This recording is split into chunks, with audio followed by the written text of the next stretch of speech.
Welcome to NTD Newsroom. I'm Chris Beers. After weeks of waiting, the Supreme Court today rules that former President Trump can get immunity for official acts, but not for unofficial acts. What Trump had to say about the decision, Arlene Richards reports.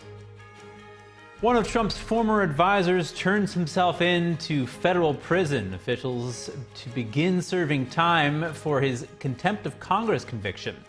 We'll tell you how long Steve Bannon will be behind bars. Nationalist groups in France win the first round of parliamentary elections. This could mark a significant change in the country's policies. A car hit pedestrians in South Korea, killing 9 people and injuring at least 4. What the driver is saying about the deadly crash. An accidental launch of a Chinese space rocket ends in a fiery crash in central China. And a sore throat, a symptom of a new strain of the COVID-19 virus. The U.S. is seeing a surge in infections right now. We'll have the numbers.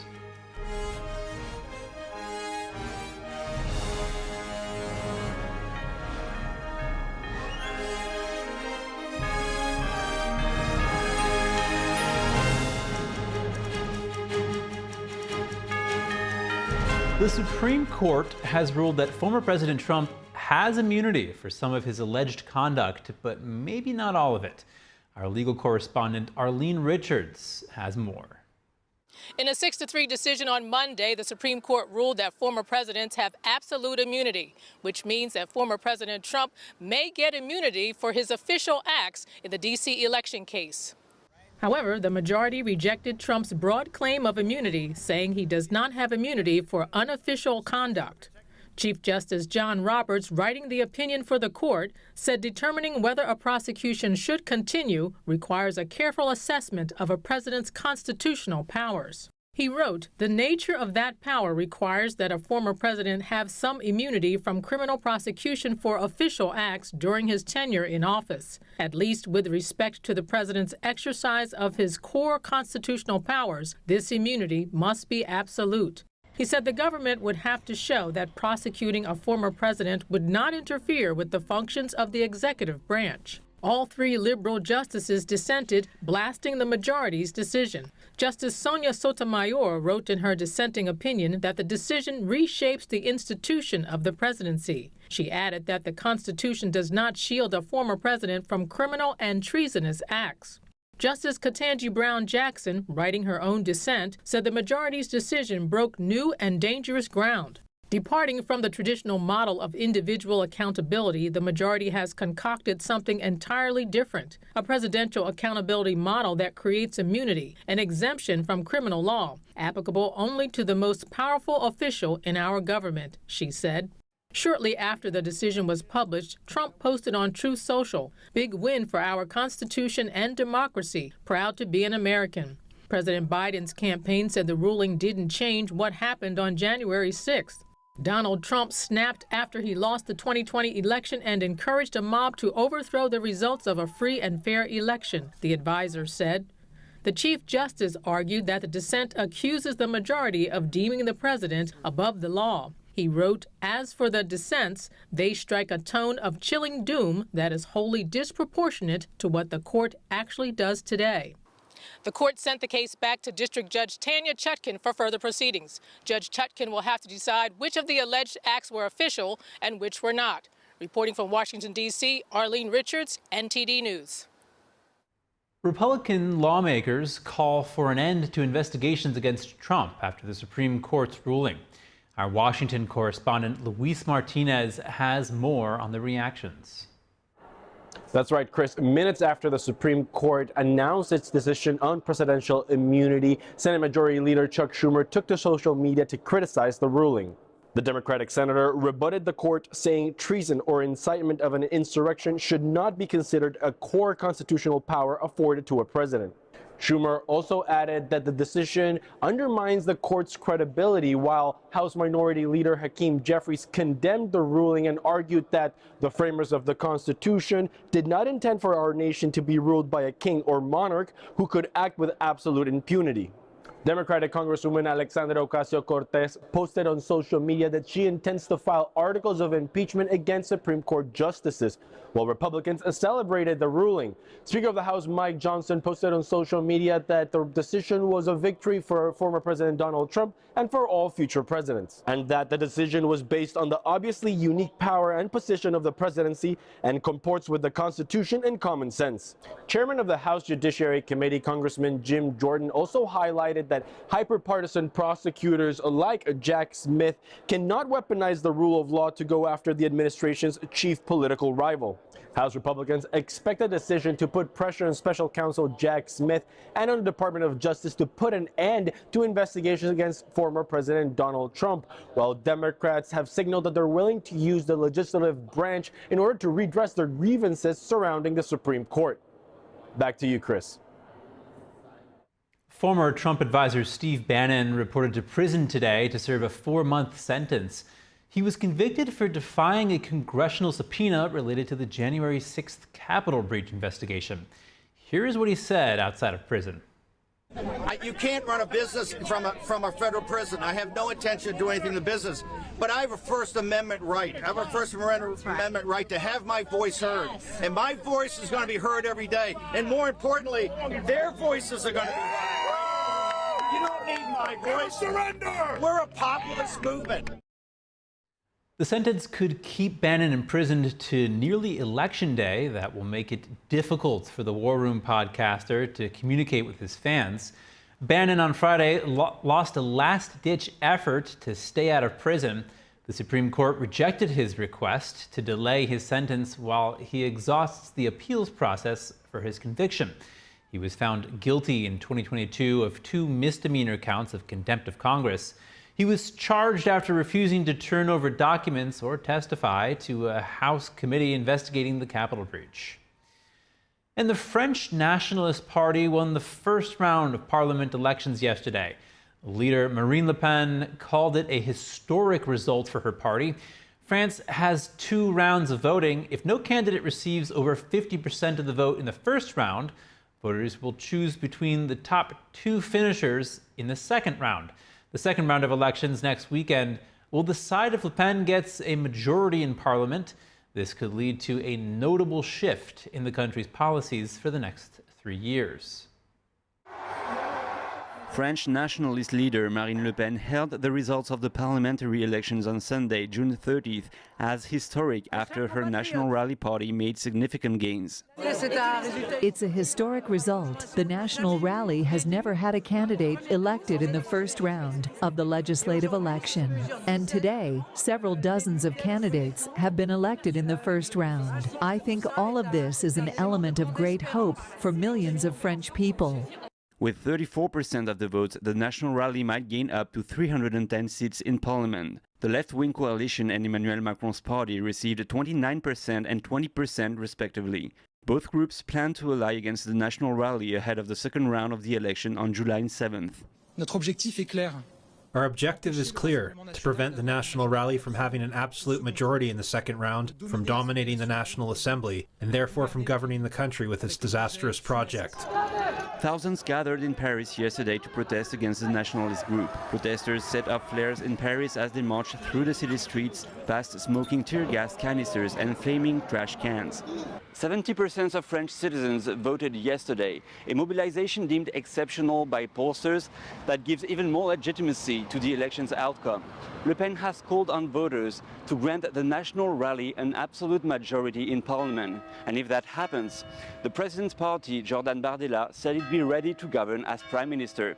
David Vives, NTD News, Paris. Israeli Prime Minister Benjamin Netanyahu today said that Israel is close to defeating Hamas. Israel's goal is to destroy the terror group's military and governing capabilities. I returned yesterday from a tour of the Gaza division. I saw great achievements of fighting that is being carried out in Rafah. We are nearing the end of the elimination phase of Hamas's terrorist army. There will be a continuation of hitting its remnants. Netanyahu was speaking to cadets from the National Defense College. Israel invaded Gaza after Hamas's October 7th attack. Hamas fighters stormed into southern Israel that Saturday, killing some 1,200 people and abducting about 250. According to Gaza's Hamas-controlled health ministry, Israeli offensives have killed more than 37,000 people since then. That count does not distinguish between combatants and civilians. Next, your sore throat could actually be a symptom of a new COVID-19 strain. The U.S. is seeing a significant spike in infections of the virus. NTD's Fiona G. has the numbers.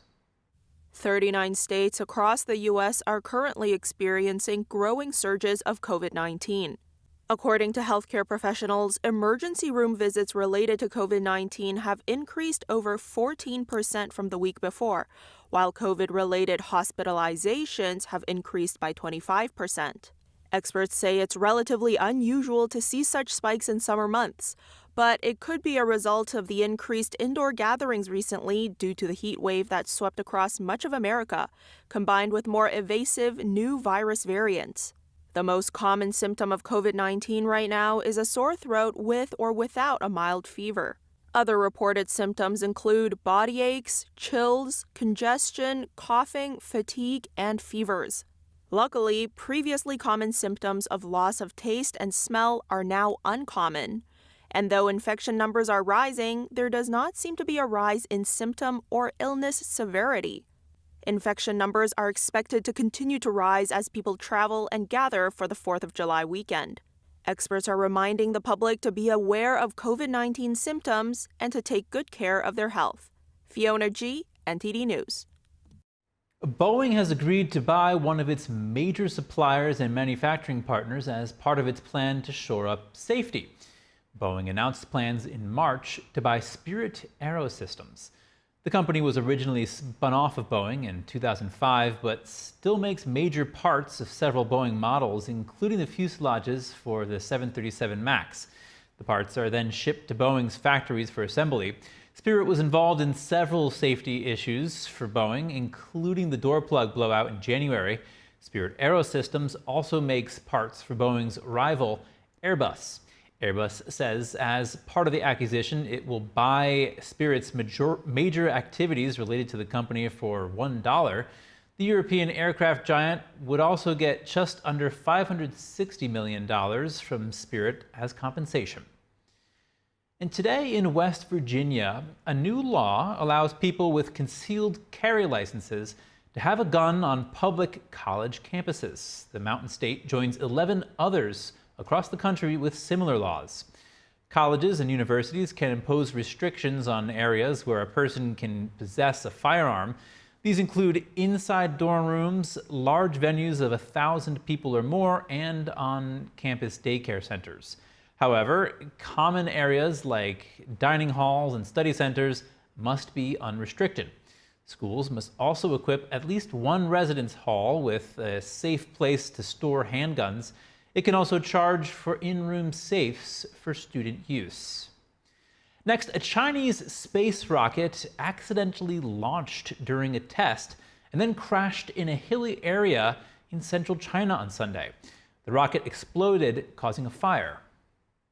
The company that owns the rocket says that there were no casualties, but Beijing does have a history of underreporting casualty information. NTD can't independently confirm if that's true. The first stage of the rocket detached from its test bench and crashed in hilly areas a mile away. A rocket has several stages. After the fuel in the first stage is exhausted, the first stage falls, and the second stage ignites to keep the rocket moving. This explosion follows another rocket incident that happened last week. Video clips circulating online appear to show a rocket booster crashing into a Chinese village. In a separate video, large pieces of debris appear scattered near a resident's home. Some speculate the components came from a Chinese satellite. U.S. officials have long criticized the communist regime over its handling of rocket debris. New laws are boosting the Chinese Communist Party's control. They're raising privacy and safety concerns for Americans and other foreigners entering China.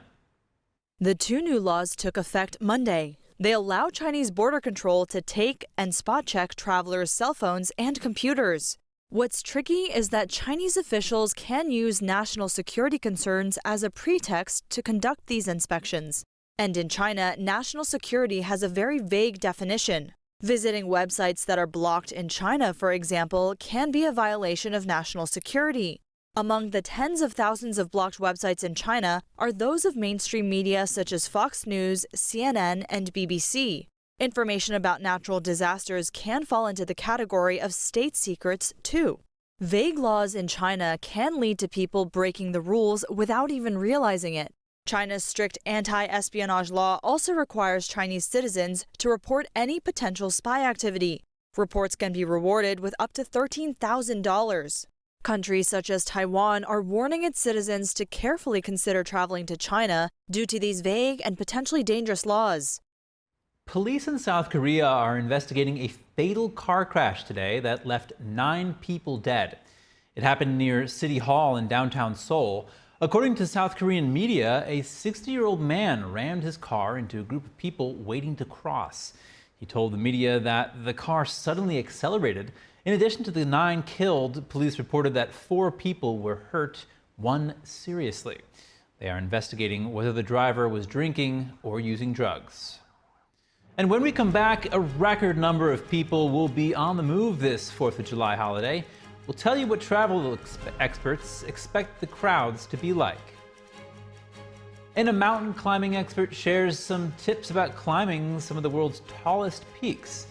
That story and more after this break.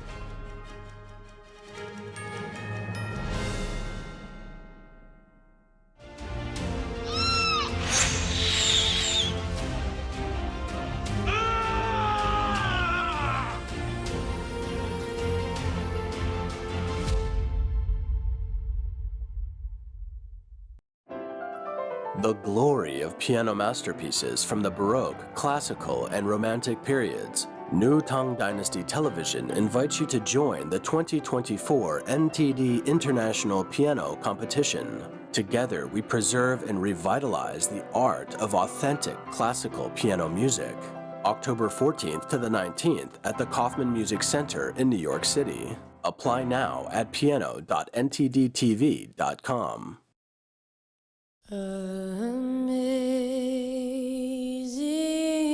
grace, how sweet the sound that saved a wretch like me. I once was lost, but now I'm found. Was blind, but now I see. They're just young people, hungry, homeless, and vulnerable. Abused youth often feel safer on the street. Now, more than ever, that's the most dangerous place of all. Covenant House is helping young adults facing homelessness. We're providing safe shelter to thousands, but the need is overwhelming, and no young person is ever turned away. Please call or go online now with your gift of $19 a month to help a young person. You'll provide safe shelter, hot meals, and medical care. Your gift will show them they're loved. Homeless young people are afraid and alone with nowhere else to turn. You want to know that there's somewhere you can go that's safe. So the Covenant House did that for us. Please call now with your gift of $19 a month. We'll send you this blanket as a reminder of the comfort your gift provides a young person tonight. Please don't wait. Your gift is the lifeline a young person needs now. Call the number on your screen or go online to safeplacetosleep.org. Thank you for saving precious lives.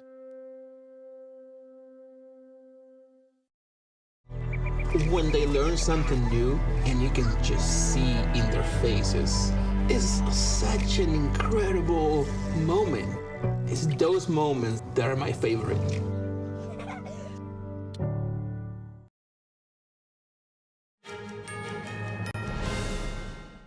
In a conversation today with the Brookings Institute, Secretary of State Antony Blinken doubling down on the threat the Chinese regime poses to other nations. This comes 1 week ahead of the 75th NATO summit in Washington, D.C. NTD's Jack Bradley joins us now from the State Department. Jack, what were Blinken's foreign policy comments on China? Good afternoon, Chris. Well, Blinken called out the Chinese regime for essentially supplying Russia's war machine, giving what it needs for its economy and its military to fight in the war against Ukraine. Blinken said that 70% of the machine tools and 90% of the microelectronics that are being used to build missiles and tanks are coming from China into Russia. Take a look. For Europe, that means that one of arguably the biggest security threat that they face, the biggest since the end of the Cold War, China's playing a role in fueling that. Our partners in Asia, again, understand that if you allow aggression to go unchecked anywhere, it becomes a greater threat everywhere. A would-be aggressor who sees that Russia's being allowed to proceed with impunity in Europe may get their own ideas in a very different part of the world. Secretary Blinken also called out the Chinese regime for the illicit fentanyl, that most of the fentanyl that we're seeing in the U.S., which, by the way, has become the #1 killer among young Americans, is sourced in China. At least the fentanyl precursors are, which are then flowing to other countries and being made into the fentanyl. And so a House committee back in April, the House Committee on the CCP, found that the Chinese regime is directly subsidizing the export and manufacturing of fentanyl chemicals. Take a look. The #1 killer of Americans aged 18 to 49 is fentanyl, a synthetic opioid. Not car accidents, not heart attacks or cancer or guns. Fentanyl. And of course, we know that much of the fentanyl that's coming into this country is the product of perfectly legal chemicals or precursors being manufactured halfway around the world in China, being sent close to our borders in Mexico, and then being diverted and synthesized into an opioid that comes in and kills Americans. Now, Secretary Blinken also brought up the issue of the Chinese regime's infrastructure projects in over 100 different countries, which is known as the Belt and Road Initiative. And a lot of these projects in these other countries end up failing and saddling those countries with billions in debt, getting them into a debt trap, and then reliant on the Chinese regime. The Chinese regime also uses those projects as dual military installations. So a water port can dual as a military installation for the CCP. The State Department just last week has released its annual Trafficking in Persons report, which found that human trafficking is occurring at these Belt and Road Initiative projects, which are led by the CCP. Chris, back to you. All right, Jack Bradley in Washington, D.C., thank you so much. This July 4th travel period could be record-setting. AAA's forecast covers June 29th through July 7th. It predicts more than 70 million Americans will travel 50 or more miles from home during that time. That would be the most ever for this holiday. The Transportation Security Administration says it expects to screen more than 32 million passengers from June 27th through July 8th. The agency says the summer as a whole might set a new record, and Independence Day tends to be when that travel peaks. One complication for vacationers is the weather.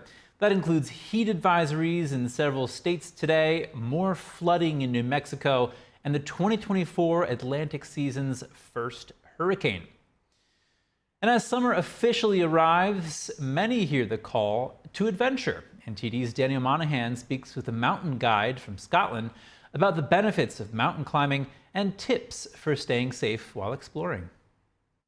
Alex Moran grew up amidst the wild mountains of the Northwest Highlands in Scotland. Raised on the trails by his father, renowned British climber, mountain guide, and author Martin Moran, Alex has a deep-rooted passion for mountaineering. When asked about his favorite place to climb, Moran chooses the Himalayas. It's an incredible mountain range, and the peaks are incredibly dramatic, and it just kind of makes you feel very small when you're there, which is quite a humbling thing, which is lovely. Moran also loves climbing in the Red Rocks in Nevada, the Rockies in the U.S., and at home in his native Scotland as well. The mountain guide says reaching a mountaintop after a hard journey can be a magical moment. You've put so much effort into getting to that summit that it can be an incredibly emotional experience. I've definitely had tears on top of mountains. Moran says the tranquility and beauty of nature can also be soothing for the soul. I'm not someone who's very religious, but for me, the mountains are a bit like my church, really. It's where I feel most in tune with nature. Moran highlights the numerous health benefits of mountain climbing. You're pulling with your arms, pushing with your legs, so it's an incredible all-body workout. And also your cardiovascular system, you know, is trained very well at often low intensity, so you're walking all day, and you maybe would think that wouldn't have as much benefit as a speedy, quick run, but actually you're building up a huge base for your cardiovascular system. For those planning to venture into the mountains, Moran shares essential safety tips. Just make sure you've always left a plan of what you're doing with someone back home who knows what time you should be back and will call a rescue if you don't return. The mountain guide says you can also carry satellite devices with SOS buttons for emergencies. It's also important to just take things steadily and not push yourself too hard. Because that's often where mistakes can happen. And it's a bit of an old saying, but most mistakes happen on descent. Regularly checking the weather forecast is vital for staying safe. And often, suddenly you see there's a storm rolling in and you're able to change your plan quickly and escape from the mountain. So proper planning, knowing the escape routes has definitely helped me a lot, both in Scotland, but also in the Alps and the Himalayas as well. The company Alex Moran Mountaineering operates out of Scotland. It runs summer and winter courses in Scotland and Norway, and in the Pyrenees in France and Spain. Daniel Monahan, NTD News. Thank you for watching NTD Newsroom. I'm Chris Beers. See you tomorrow.